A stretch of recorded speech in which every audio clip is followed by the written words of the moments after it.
यह ऑपरेशन आतंकवाद के खिलाफ भारत की दृढ़ इच्छा शक्ति का और सैन्य शक्ति की क्षमता और संकल्प शक्ति का भी प्रदर्शन है। भारत आतंकवाद के खिलाफ जब भी कोई कार्रवाई करेगा तो आतंकवादियों और उनके आकाओं के लिए सरहद पार की जमीन भी सुरक्षित नहीं रहेगी। हमने उनके आम नागरिकों को कभी निशाना नहीं बनाया था। हमने केवल सीमा से सटे सैन्य ठिकानों पर ही नहीं कार्रवाई की, बल्कि भारत की सेनाओं की धमक उस रावलपिंडी तक सुनी गई जहां पाकिस्तानी फौज का हेडक्वार्टर मौजूद है। पहलगाम की घटना के बाद दुनिया देख रही है कि जब भारत ने पाकिस्तान के भीतर घुसकर मल्टीपल स्ट्राइक्स की हैं।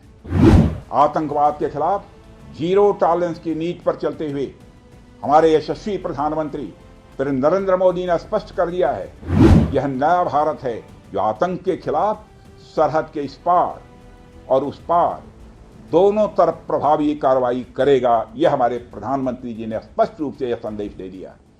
मैं कहना चाहता हूं कि जिन भारत विरोधी और आतंकी संगठनों ने भारत माता के मस्तक पर हमला करके कई परिवारों के सिंदूर मिटाए थे, उन्हें भारतीय सेना ने ऑपरेशन सिंदूर के माध्यम से इंसाफ दिलाने का काम किया है।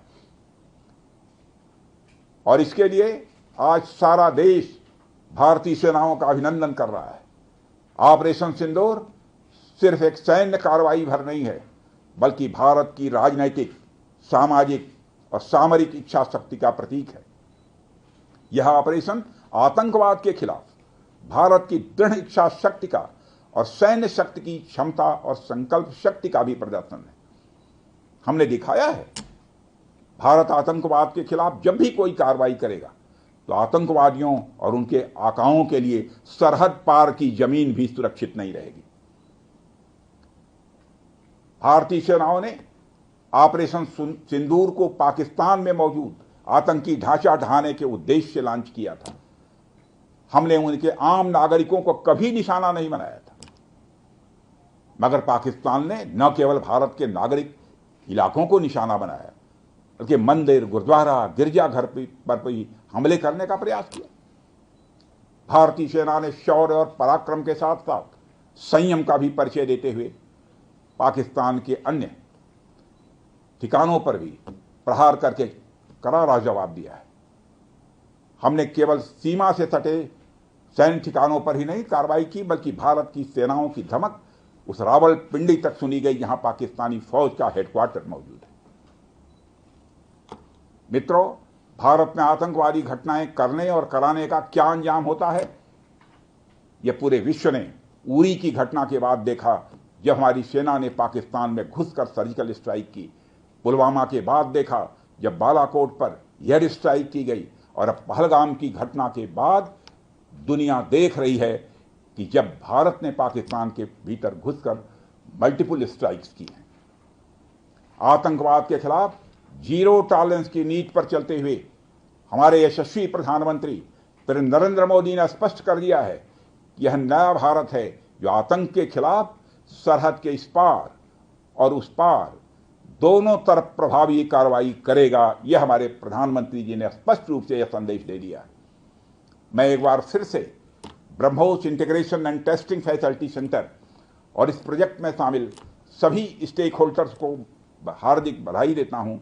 मैं साथ ही पीटीसी इंडस्ट्रीज लिमिटेड को भी उनके एम्बिशियस प्रोजेक्ट पर हृदय से बधाई देता हूं। इन तमाम प्रोजेक्ट्स की शुरुआत पर मैं लखनऊ और उत्तर प्रदेश की जनता को भी बधाई देता हूं, जो इस ऐतिहासिक पहल का हिस्सा बन रही है। ब्रह्मोस जैसे कॉम्प्लेक्स सिस्टम की एक खास विशेषता होती है, और यह सिस्टम अनेक प्रकार के सब सिस्टम, कंपोनेंट्स और पार्ट्स से बने होते हैं, जिन्हें किसी भी एक जगह पर निर्मित करना संभव नहीं होता। यह सभी अलग अलग पार्ट्स इतने विशेष होते हैं, स्पेशलाइज्ड होते हैं, इनमें से हर एक को बनाने के लिए हाईली स्किल्ड मैन पावर और हाई टेक्नोलॉजी वाले हथियार, औजार, टूल्स की आवश्यकता होती है। आपको मैं यह बताना चाहूंगा कि हमारी डिफेंस इंडस्ट्री के अंदर देश भर में, चाहे वह डीपीएसयूज हों या प्राइवेट सेक्टर की इंडस्ट्रियल यूनिट्स हों या जहां भी स्थापित होती हैं, वहां अपने साथ साथ एमएसएमई यानी छोटी औद्योगिक इकाइयों का एक एंसिलरी इंडस्ट्रियल बेस भी निर्मित करती हैं और इन एंसिलरी इंडस्ट्रियल बेस से पूरे इलाके का एक सामाजिक आर्थिक विकास होता है। मेरा मानना है कि यह फैसिलिटी सेंटर भी वही भूमिका निभाएगा। और साथियों, जैसा कि आप सब जानते हैं, चाहे भारत सरकार हो या राज्य सरकार, हमारी नीति एकदम साफ है। Make in India, make forward. हमारे लिए रक्षा क्षेत्र में आत्मनिर्भरता का अर्थ बहुत व्यापक है।